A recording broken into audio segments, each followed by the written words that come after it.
Hey guys, it's John V3 IPS again. Listen, I've been getting a bunch of messages, guys DMing me about certain things that I kind of do when I do parks on the air, or I don't know, it doesn't even have to be parks on the air. You can just go to a park, do whatever you want, right? But doing POTA kind of helps when you get spotted. Guys will come looking for you, and they'll hunt you and chase you and stuff like that. So it's always kind of like, hey, what do you got? What do you use? I know you show a couple of things in the videos, but obviously you got a lot more stuff that you're not sharing about. Well, I did share, it's probably in some older videos and stuff like that. But anyways, let's just do a quick little update. So I got my Stadler pouch. So I have my ARRL mini log here. So this is my mobile log. I've got a notepad, some pencils, pens, all that kind of stuff, sharpener. Pencil kind of works really good for me when I'm doing that kind of stuff. I even got a little clipboard here, and this is just a magnetic mount to put my hand key on it. So I've been playing around with that. There's probably an idea to put a strap on it, but I have a key mount already with a strap that pilots use. So logbook information, even though I kind of have the logbook now, really, you know, on my smartphone. So the battery box, this one's the Eco-Worthy. I've got Eco-Worthy battery in here. I've got extra power cables that I decided now to put inside the battery box. I used to have them in my case. Thick gauge wire, this one's 30 amp hours. And I've got some Anderson poles on it, and I'm at 13.1 volts. So that's pretty good. I prefer Life PO4 batteries. They're around 13.4 volts, and they work a lot better than 12 volts. So when you start pulling more power on a 12 volt SLA, it pulls the voltage down, and the radio will shut off. So we all learned that with the ICOM 706 when it first came out. In those days we were using SLAs instead of NiCads. I've got a couple of sandbags here, grip bags as I call them, from movie shoots and stuff like that. That's for the tripod. I've got my radio here. I've got a modified mic, and I got my switch box, FH2 I believe it is, for the 891. I've got my radio in a padded pouch.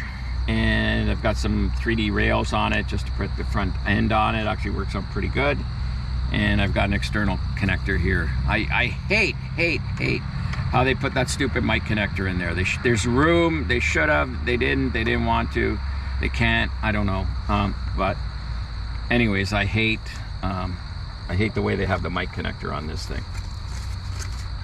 Hopefully the FXT-1F that was announced has a side connector just like on the 817, 818. Actually, I don't mind the RJ45. I probably like the ICOM 8-pin better.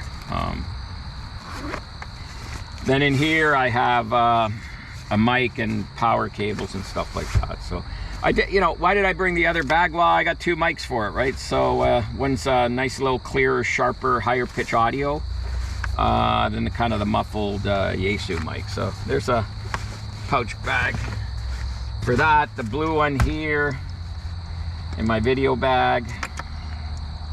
Never throw camera bags out. I've got my Hall headset in here, and I've also got an 8 amp hour battery. This one I just put in this pouch, and that's it. So that's kind of my backup battery, but there's times I use that battery because it's 8 amps. I can run 50 watts, and that battery will give me, I think, a couple hours of use, depending on how often you transmit, of course. NVIS tilt kit. So I've been experimenting with my Ranger antennas. Tilt kit for it. This kind of goes on a trunk hitch mount. But anyways, I had it with me today. This other thing I just got from JNC Radio. Came in within a week. It really cheap shipping, and came really fast. These are adapters. So it's from a 38-24, that's a common stud mount, CB antenna mounts and stuff like that, to M10.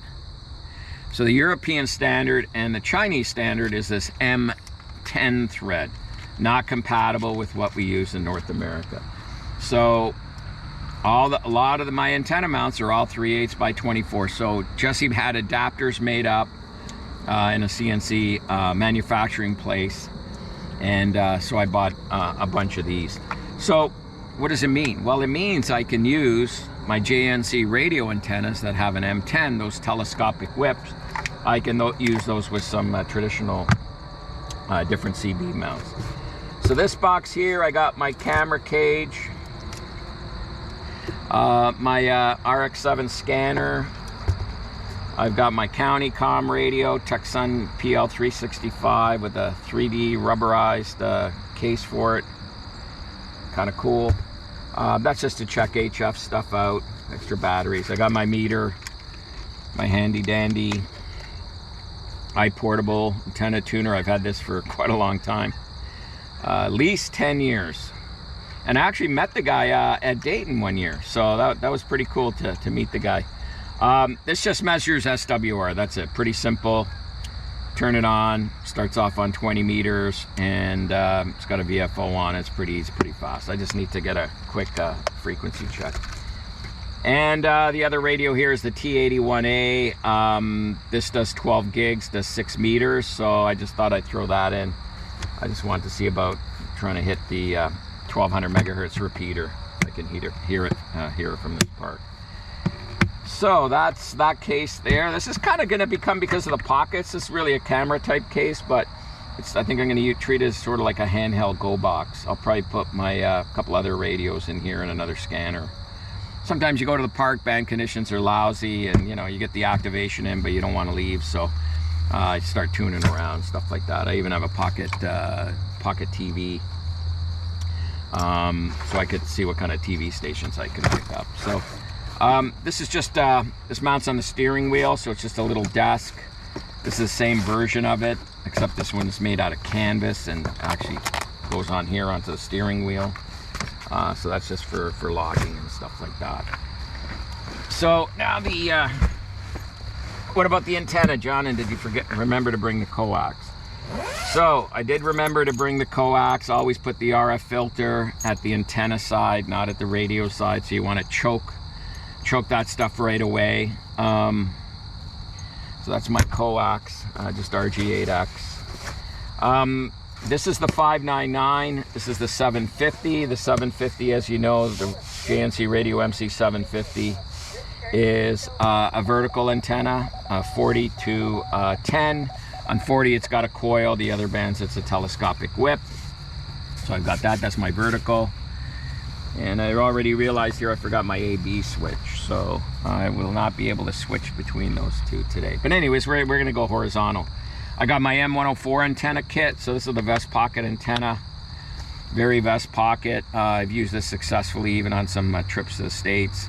It's a mobile antenna. It does require a mount that's really grounded to the body of the car. It doesn't seem to work as great using a magnet mount, but if I add the matte capacitance plate, it does help. So there is some good capability with this little antenna here.